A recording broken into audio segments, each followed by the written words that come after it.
All right, well, we're just about 15 minutes away from the official start of trading on Bay Street and Wall Street. There's a lot for investors to be thinking about right now, especially with a flurry of headlines coming out of Washington yesterday with Donald Trump officially taking office. How should you be thinking about the stock market landscape going forward? Sadiq Adatia is Chief Investment Officer of BMO Global Asset Management, and it's great to see you. Thank you. As I said, no shortage of headlines right now. So if you didn't have your playbook set, you could easily get distracted. But it does look like in this first trading day after inauguration in New York, there is some buying taking place. Does that mood surprise you? Not at all. I mean, I think if you think about what Trump was proposing, all of that should be very beneficial for the U.S.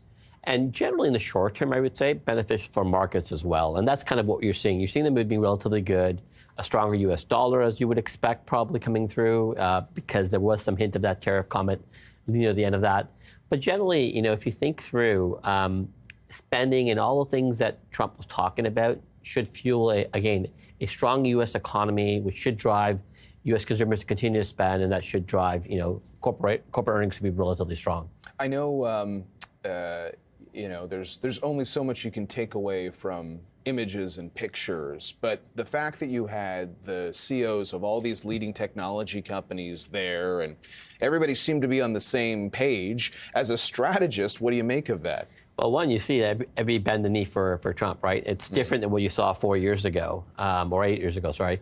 But when you think more generally, I think what you're realizing is everybody understands that Trump has this power that he will enforce, and either you're going to be on the side of him or you can get impacted by it. And I think what you're seeing a lot of these big companies going to Mar-a-Lago and making sure that they're staying close to him to show support, that therefore they're not in the crossfire of what might happen down the road as well. But they also need, some of these companies need them to be tough against Europe so that the U.S. companies don't get hit as hard from some things that are going on from that perspective as well. And that's really helpful insight. If you were only going to use that math as part of your market investing equation, you might say, okay, well, I'll stick with technology companies. And maybe if Canada's caught in the crosshairs of this, that might be a challenge for the Canadian stock market. Is that too simplistic a way of thinking of it? It is. I think, yes, some of that's good for obviously technology companies, but some of the things that we're doing, deregulation, for instance, lower taxes potentially, those are good for small cap, those are good for financials. And you've seen a lot more of a broader-based rally this year as well. And that's what I think we're going to expect. Rotation around, more volatility in markets for sure, because as we get comments from Trump, they're not all going to be in the same direction or at the same sort of country or sector. And that means you got to be a lot more nimble. You got to be a little bit more tactical throughout the year. Take gains when you get them as well. But generally, I still think if you look at the beginning of the year to the end of the year, markets are going to be higher. Okay, well, let me ask you two broader calls then. And as a piece of context, we are in a bull market. I mean, the S&P 500 in the U.S. is coming off 2 very strong years. If you look at the evidence of what happens after an inauguration, I think Jeffries had some data going back to 1929. On average, the 3 months, the 6 months, the 9 months after that, you see on average positive performance. Now, of course, that's a very different long-term perspective than what happens under a Trump presidency, but there's a lot of historical evidence that there's been momentum for the markets and you wouldn't fight the tape. So it sounds like you think for the S&P 500, it could gain ground in 2025. Yeah, I think there's no reason for us to believe it shouldn't. I mean, again, go back to earnings are strong. The consumer in the U.S. is amongst the strongest.